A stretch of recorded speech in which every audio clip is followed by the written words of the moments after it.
ఎన్నికల్లో ఏమైందో తెలీదు. 5 సంవత్సరాలు కళ్ళు మూసుకుంటే చాలా అయిపోయింది. 5 సంవత్సరాలు.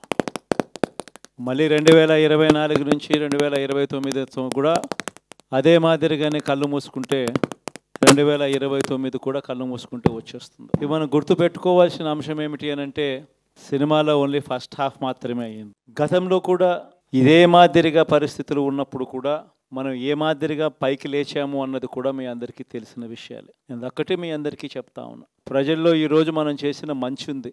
ఇంటింటికి మనం చేసిన మంచి ఇంకా బ్రతికే ఉంది. ప్రజల్లో ఈరోజు మనం చేసిన పాలన మీద విశ్వసనీయత అనే పదానికి అర్థం ఈ రోజుకి కూడా ప్రజల్లో ఉంది.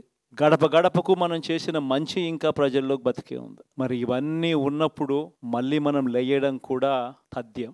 కాకపోతే కొంచెం టైం పడుతుంది. ఆ టైం ఇవ్వాలి. ఆ టైం ఇచ్చినప్పుడు, అది జరిగినప్పుడు, పాపాలు పండినప్పుడు ఖచ్చితంగా మళ్ళీ మనం పైకి లేస్తాం.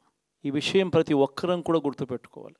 ఎందుకు ఈ మాట కూడా చెప్తా ఉన్నానంటే, రాజకీయాలలో అన్నిటికన్నా ముఖ్యమైన అంశం క్యారెక్టర్, విలువలు, విశ్వసనీయత.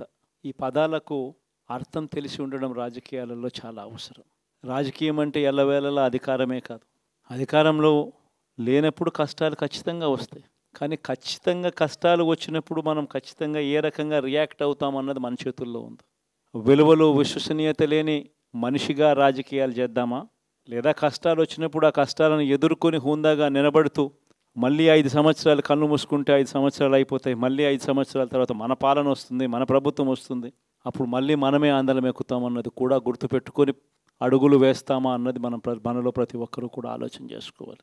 ఇదే మన ప్రభుత్వం అధికారంలో ఉన్నప్పుడు కులం చూడలేదు, మతం చూడలేదు, ప్రాంతం చూడలేదు, రాజకీయాలు చూడలేదు. చివరికి ఏ పార్టీకి ఎవరు ఓటు వేశారు అన్నది కూడా చూడకుండా ప్రతి పథకము కూడా డోర్ డెలివరీ చేయించాం. మనం అర్హత మాత్రమే ప్రామాణికంగా తీసుకొని ప్రతి పథకము, ప్రతి మంచి కూడా ప్రతి ఇంటికి డోర్ డెలివరీ చేయించాం. అలా ప్రతి మంచి, ప్రతి పథకము డోర్ డెలివరీ చేసిన ప్రభుత్వం మనదైతే, పాలన మందైతే, ఈరోజు కేవలం వాళ్ళ పార్టీకి ఓటు వేయలేదు అని మాత్రమే, ఓటుకు వేయకపోవడమే పాపం అన్నట్టుగా ఈరోజు రావణ కాష్టం సృష్టిస్తూ ఉన్నారు, విధ్వంసం చేస్తూ ఉన్నారు, ఆస్తులు నష్టం చేస్తున్నారు, కొడతా ఉన్నారు, అవమానిస్తూ ఉన్నారు. ఇవన్నీ శిశుపాలుని పాపాల్లో భాగాలుగా ఇవన్నీ అప్పుడే పాపాలు మొదలయ్యాయి. ఒకవైపున మనమేమో మనకు ఓటు వేయకపోయినా కానీ ఏ రోజు కూడా డిస్క్రిమినేషన్ చూడలేదు. అటువంటి వాళ్లకు కూడా మనం డోర్ డెలివరీ చేసిన ప్రభుత్వం పాలన మందైతే, ఈరోజు కేవలం ఓటు వేయలేదన్న ఒకే ఒక కారణంతో ఏకంగా కొడతా ఉన్న పాలన వీళ్ళది. ఈ పాపం ఊరికే పోదు. రెండవ పాపం చంద్రబాబుది కూడా అప్పుడే పండింది. బహుశా కేంద్రం ఈ రకమైన కేంద్రంలో ఈ రకమైన పరిస్థితులు బహుశా ఎప్పుడు ఉండిండవేమో.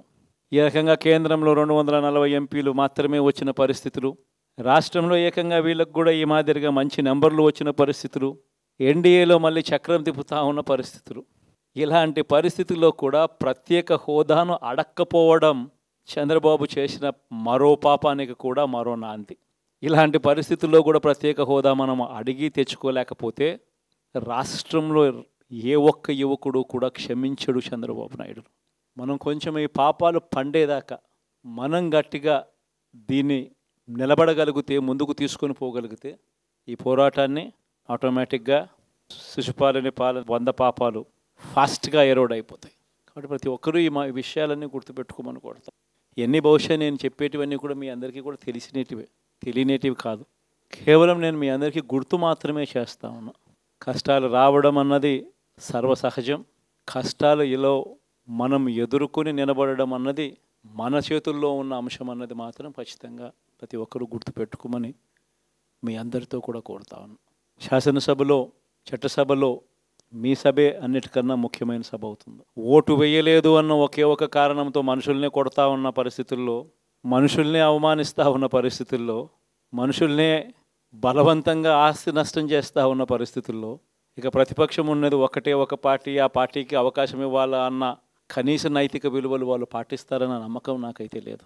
కాబట్టి మీరు చేయాల్సిన పాత్ర గొప్పది, చాలా ఉంది అన్నది మాత్రం గుర్తుపెట్టుకోండి.